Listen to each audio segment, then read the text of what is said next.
There are three mistakes that millions of people make every day without realizing it, thinking they are taking care of their hair, when in reality they are damaging it and accelerating its fall. The worst part is that these mistakes are so common that you are probably also making them right now. Today I'm going to reveal what they are, so that you can avoid them starting today. Hello everyone, how are you doing today? I'm Dr. Haewon Kim, a specialist in nutrition and hair health. In my previous videos, I have talked to you about vitamins, minerals, oils, and herbs that help stop hair loss. But today, I want to do something different. I want to talk to you about what you should not do. Because sometimes, stopping doing something wrong is more important than starting to do something new. I have seen many people who do everything right with their diet, take the correct supplements, use the right oils, but they keep losing hair. And when we investigate more deeply, we discover that they are making simple mistakes in their daily routine that sabotage all of their other efforts. The three mistakes I'm going to share with you today are incredibly common. They are things that most people do without thinking. Things that seem harmless, even beneficial, but that actually cause cumulative damage to your hair and your follicles. But before we continue, I want to ask you a very important question. Do you think you are making any of these mistakes? I'm asking you, while I'm revealing them, to be honest with yourself and count how many of these mistakes you are currently making. At the end of the video, write to me in the comments how many mistakes you discovered you were making. You're going to be surprised. Now, I'm asking you, if this information seems valuable to you, to give the video a like right now and subscribe to the channel by clicking the notification bell. This is the kind of information that can make an immediate difference in the health of your hair, and I don't want you to miss a single video. Let's go to the first mistake, and this is probably the most common of them all. Mistake number 1 is washing your hair with very hot water. I know it feels wonderful to let hot water fall over your head, especially on cold mornings or after a long day. But that pleasant sensation comes at a very high cost for your hair. Hot water causes several types of damage to your hair and scalp. First, it opens the cuticles of the hair excessively. The cuticle is the protective outer layer of each strand of hair, made up of microscopic scales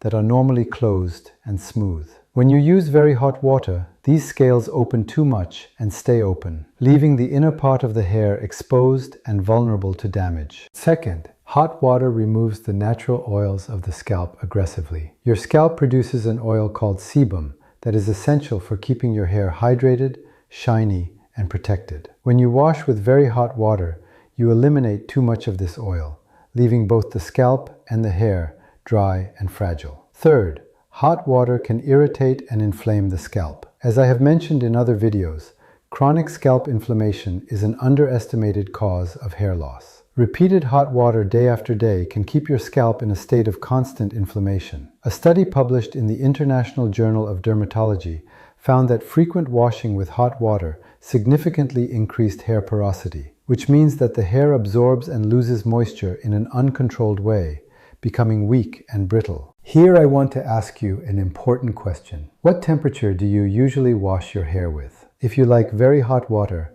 you are probably making this mistake without knowing it. Tell me in the comments if you are one of those people who enjoy very hot showers. The solution is simple, but it requires a small adjustment. Wash your hair with lukewarm water, not hot. The water should be at a pleasant temperature, but not steaming. And here is the most important trick. Always end your wash with a rinse of cold water, or at least cool water. Cold water closes the cuticles of the hair, leaving it smoother, shinier, and more protected. I know that cold water is not as pleasant, but you only need 30 seconds at the end of your shower to make a big difference. Mistake number 2 is brushing or combing the hair when it's wet. This is a mistake that very many people make because it seems logical to detangle the hair while it's wet and soft. But the reality is exactly the opposite of what it seems. Your hair is significantly more fragile when it's wet. Scientific studies have shown that wet hair can stretch up to 30% more than dry hair before breaking. This sounds like something good, but it actually means that wet hair is much more elastic and vulnerable to damage. When you brush it, you are stretching those weakened fibers, causing breakage and damage to the internal structure of the hair. The cuticle of the hair, that protective outer layer I mentioned before, is also more vulnerable when the hair is wet. The scales of the cuticle swell with water and separate slightly, making it much easier to damage them with brushing. Once the cuticle is damaged, the hair loses its shine, becomes rough, and is more prone to breaking. A study published in the Journal of Cosmetic Science specifically measured the force needed to break dry versus wet hair. The researchers found that wet hair required significantly less force to break, confirming that brushing while wet causes more damage. But there is something more important than the breakage of the hair itself. Aggressive brushing of wet hair can place tension on the hair follicles. When you pull wet hair with a brush, that tension is transmitted directly to the root. Over time, this repeated tension can weaken the follicles and contribute to hair loss. Here I want to ask you a question. Do you brush your hair immediately after getting out of the shower? Many people do it automatically,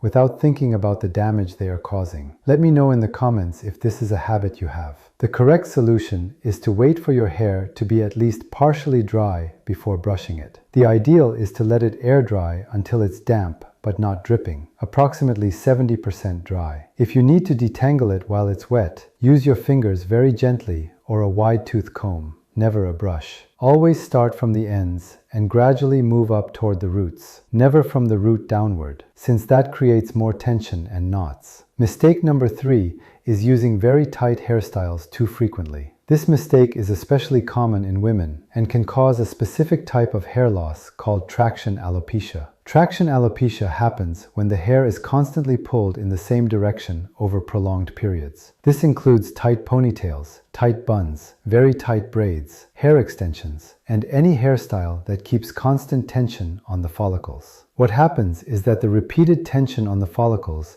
causes chronic inflammation around the root of the hair. This inflammation gradually damages the follicle, and over time, the follicle can stop producing hair permanently. The saddest thing about traction alopecia is that it is completely preventable, but once the damage is done, it can be irreversible. The early signs of traction alopecia include pain or sensitivity on the scalp where the hair is being pulled, small bumps or pimples around the hairline, broken or shorter hair in the tension areas, and gradual thinning at the hairline, especially at the temples and the forehead. A study published in the Journal of the American Academy of Dermatology found that women who regularly wore tight hairstyles had a significantly higher risk of developing hair loss in the tension areas. The study emphasized that the damage is cumulative and develops gradually over months or years. Here I want to ask you a very important question. Do you wear ponytails, buns, or tight hairstyles regularly? Have you noticed that your hairline has receded or that you have less hair at the temples than before? These can be signs that your hairstyles are causing damage. Tell me in the comments what kind of hairstyles you usually wear. The solution is to give your follicles a rest. If you need to put your hair up, do it loosely. Use soft fabric scrunchies instead of tight elastic bands. Alternate between different hairstyles so that the tension is not always in the same place. And very importantly, if you feel pain or tightness in your scalp when you style your hair, that is a sign that the hairstyle is too tight. Try to wear your hair loose as much as possible, especially when you are at home. Your follicles need time to recover from the tension, and if you notice signs of thinning at your hairline, consult a dermatologist as soon as possible, since early intervention can prevent permanent damage. Now that you know the 3 most common mistakes that cause hair loss, I want to give you a quick summary of the solutions. First, change hot water to lukewarm water and always end with a cold rinse. This simple change can make a huge difference in the health of your hair and scalp. Second, never brush your hair when it's completely wet. Wait until it's at least partially dry. Use your fingers or a wide-tooth comb and always start from the ends. Third, avoid very tight hairstyles, or at least give your follicles a rest by alternating with loose hairstyles. If you feel tightness, the hairstyle is too tight. The beautiful thing about these changes is that they don't cost money, and you can start implementing them today. You don't need to buy any product, you don't need to wait weeks to see results. You simply stop doing these things that are damaging your hair, and your hair can start to recover immediately. I also want to mention that these mistakes have a cumulative effect. You may not notice damage after a day or a week, but after months or years of making these mistakes, the damage adds up and becomes visible. The good news is that the opposite is also true. Good habits also add up, and every day you avoid these mistakes is a day that your hair can grow stronger. Now I want to ask you the most important question of all. How many of these 3 mistakes were you making? All 3, 2, 1, or none? Write your answer to me in the comments. Be honest. We have all made at least one of these mistakes at some point. I also want to know what state you are watching this video from. Whether it's California, Texas, Florida, New York, Pennsylvania, Illinois, Ohio, Georgia, North Carolina, Michigan, New Jersey, or anywhere else in the United States. Or from the United Kingdom, Canada, Australia, or anywhere else in the English-speaking world. It makes me so happy to connect with people from so many different countries. And one more thing. What other mistakes do you think could be causing hair loss? Would you like me to make a second video with more common mistakes? Your input is extremely valuable to me because it helps me create exactly the content you need. If this video was helpful to you, share it with a friend or family member who is also looking for solutions for hair loss. It might be exactly the information they need to hear today. And don't forget to subscribe to the channel and click the notification bell so you don't miss a single new video. I'm Dr. Haewon Kim, and I'll see you in the next video. Take good care of yourself and take care of your hair.